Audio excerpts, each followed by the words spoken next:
Welcome back, everyone. Today, we're diving deep into the world of Robert Kiyosaki. Oh yeah, Kiyosaki, the rich dad, poor dad guy. He's definitely got some strong opinions about money. That's putting it mildly. We've got a whole stack of his books, interviews, articles, even some critiques lined up. Sounds like a plan. Our mission, should we choose to accept it, is to figure out if his rich mentality versus poor mentality ideas still hold up.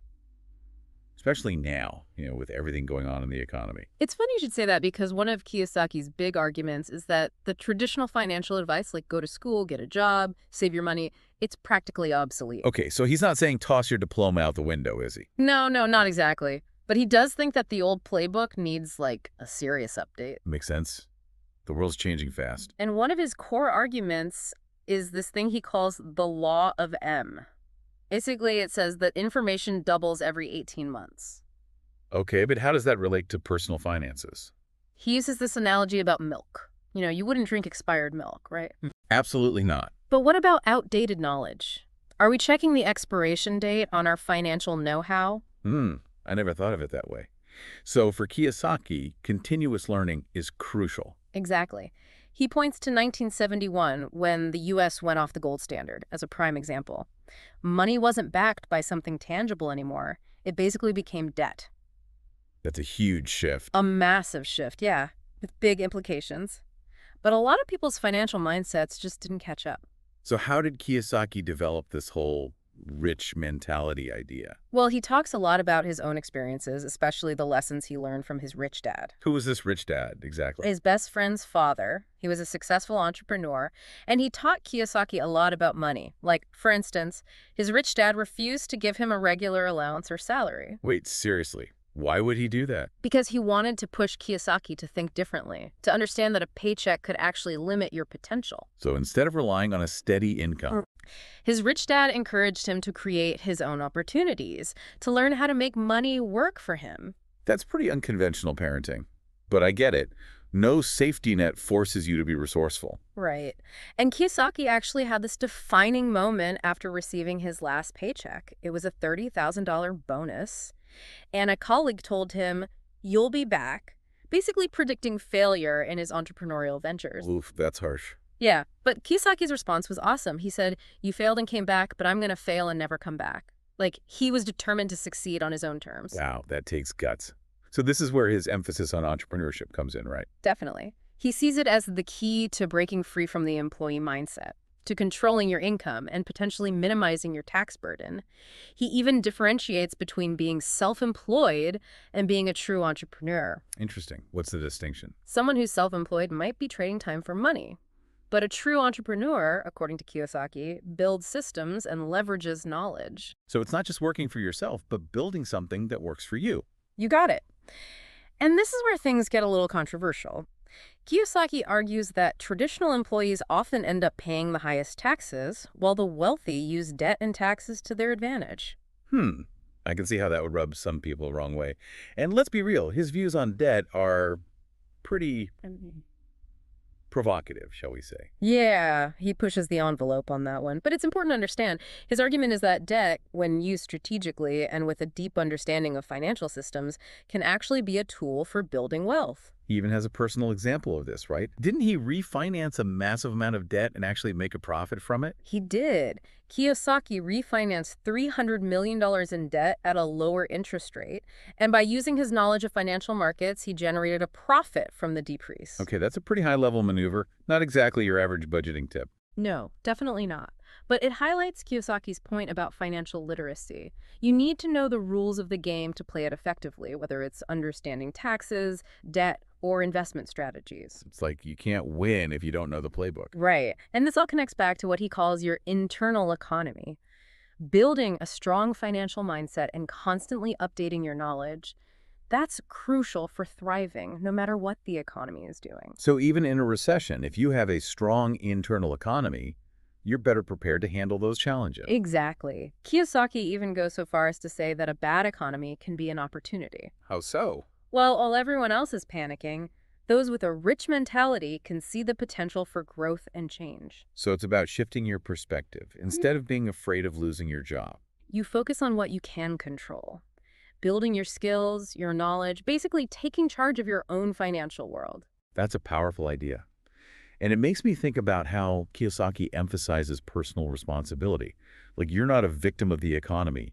You're the architect of your financial future. That's a core part of the rich mentality. You might not be able to control the stock market, but you can control how you react to it, how you adapt, how you invest in your own financial education. I'm starting to see how valuable Kiyosaki's ideas can be, even if they are a bit, well, unconventional at times. But I am curious about the practical side of things. How does he suggest people actually develop this rich mentality? Where do you even begin? That's a great question, and it's something we'll definitely explore further as we continue our deep dive. Okay, so stay tuned because we're just getting started. So we've talked about Kiyosaki's rich mentality and how important financial education is, but where do we actually start? How do you begin to, put these ideas into practice? That's the million-dollar question, right? It does feel a bit overwhelming. I mean, where do you even start unraveling this whole complex financial system? And then on top of that, you're supposed to build your own internal economy. Right. It's a lot. But Kiyosaki actually gives us a framework to start with. It's all about understanding the different ways people earn money. He breaks it down into 4 categories, what he calls the 4 quadrants. Okay, the 4 quadrants. I think I've seen that diagram before. It's like a square divided into 4 sections, right? Exactly. You've got employees, self-employed, business owners, and investors. Right, and each quadrant represents, what is it, a different source of income. Exactly. And a different mindset, too. Like employees, they trade their time for money, working for someone else. Self-employed people, they're also trading time for money, but they work for themselves. Think of doctors, lawyers, consultants, that kind of thing. Okay, makes sense. But what about the other 2 quadrants? So business owners, they create systems that work for them. They're generating income even when they're not directly working.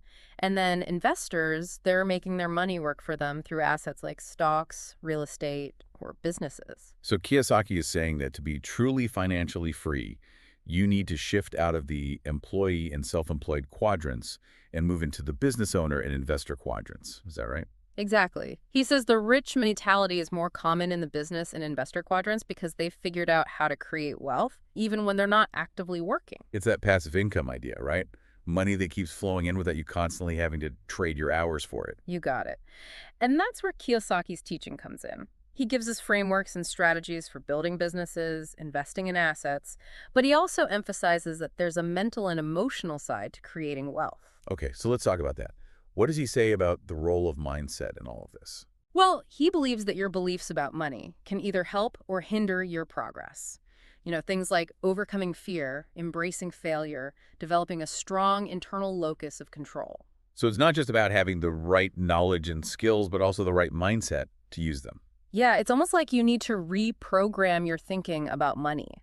He wants you to look at your deeply held beliefs about wealth, success, even whether you deserve to be wealthy. That's really interesting. So where do you even start with that kind of mindset shift? He says to start by just noticing your beliefs about money. Where did they come from? Are they helping you or are they holding you back? He suggests things like journaling, meditation, surrounding yourself with positive influences to start to shift your mindset. Okay, so actively challenge those limiting beliefs and start replacing them with more empowering ones. Got it. But what about the practical steps? Once you've sort of, shifted your mindset, what concrete actions can you take? Financial literacy is huge for Kiyosaki. He thinks understanding how money works is fundamental to making smart decisions. So educating yourself about budgeting, saving, investing, taxes. Not just earning money, but knowing how to manage it effectively. Right. He suggests taking courses, reading books, going to seminars, finding mentors who can guide you. He's a big believer in mentorship, especially learning from people who are already successful. So you're not just trying to figure it all out on your own. You're finding people who've already walked the path and getting their insights. Exactly. It's like having a guide in a jungle, right? Yeah. So much easier than trying to hack through it yourself. But let's talk about specific investment strategies. We touched on real estate earlier, but does he recommend any other asset classes? Yeah, I'm curious about that too. Does he have a favorite? Kiyosaki believes in diversifying, but he really likes assets that generate cash flow. So things like rental properties, businesses, and intellectual property. He also likes precious metals, especially gold and silver, during uncertain economic times. So he's not just looking for things that go up in value, he wants investments that generate income now. Exactly. He's all about building a portfolio that works for you. And he's a big advocate for taking a long-term perspective when it comes to investing. Building wealth gradually, consistently, making smart decisions over time. It's the slow and steady approach, not get-rich-quick schemes. Mm. But what about the risks? I mean, every investment has some level of risk, right? How does Kiyosaki address that? Oh, he knows there are risks. But he thinks taking risks is a part of building wealth. It's just about being informed. He says, educate yourself about the risks before putting your money anywhere. And don't put all your eggs in one basket.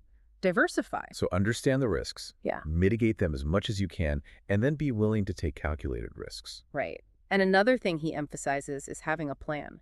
A clear vision of where you want to go financially and how to get there. He says it helps you stay focused, especially when things get tough. Okay, so you've got your goals, your risk tolerance, your plan. Yeah. But what about debt? We touched on this a little bit before. It's a bit of a hot button issue with Kiyosaki, right? Yeah, he definitely has some strong opinions on debt.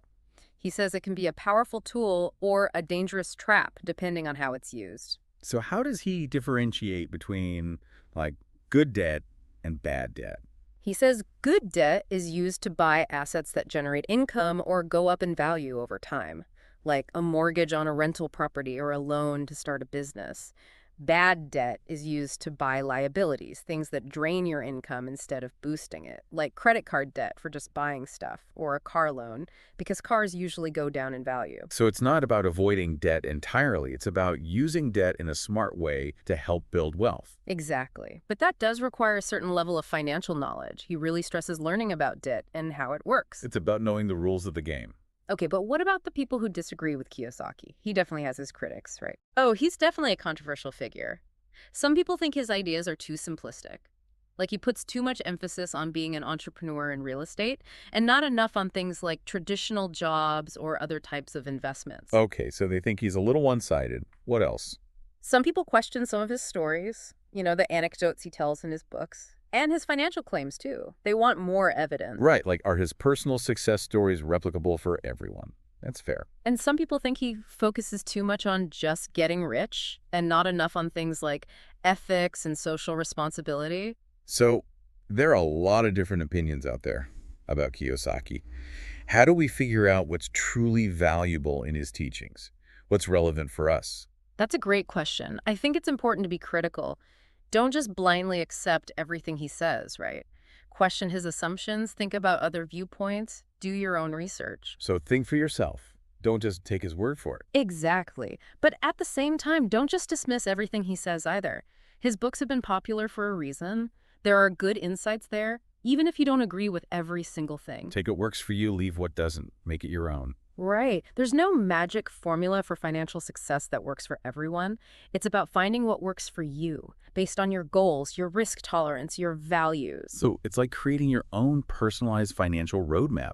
You can get inspiration from Kiyosaki, but ultimately you have to forge your own path. And remember, it's a journey, not a destination.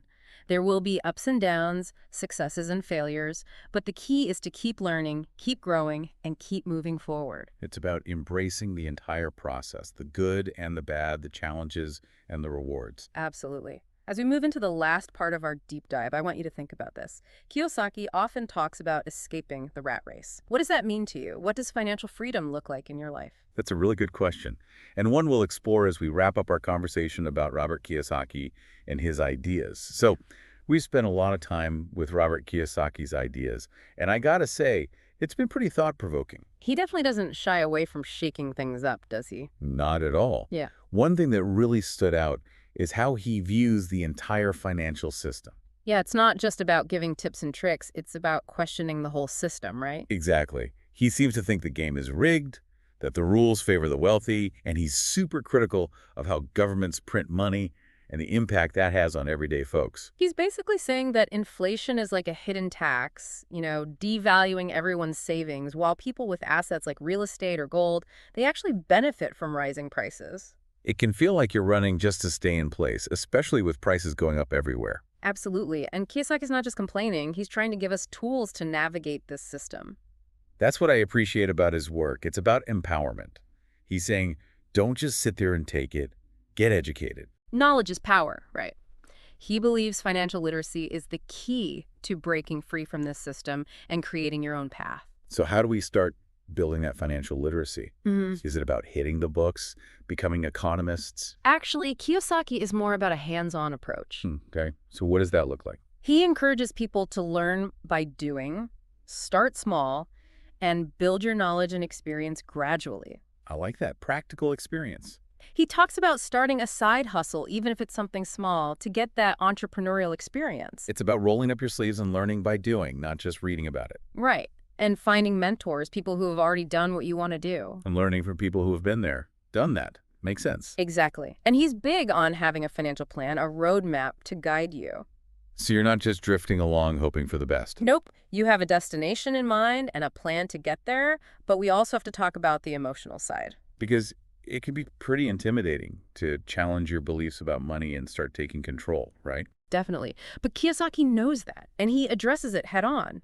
Talks about overcoming fear, dealing with failure, and developing a strong sense of control over your own situation. So it's more than just understanding numbers. It's also about cultivating that positive mindset. Absolutely. Surround yourself with supportive people, build your resilience. It's all part of the journey. And ultimately, isn't that what makes Kiyosaki so compelling? He's not just giving financial tips, he's offering a whole philosophy of empowerment. He's helping us see money and success in a new light, questioning those old assumptions about wealth and figuring out what financial freedom really means for us individually. That's a great point. It's about defining success on your own terms and creating a life that reflects your values and goals. And we all have the power to do that. That's a great takeaway.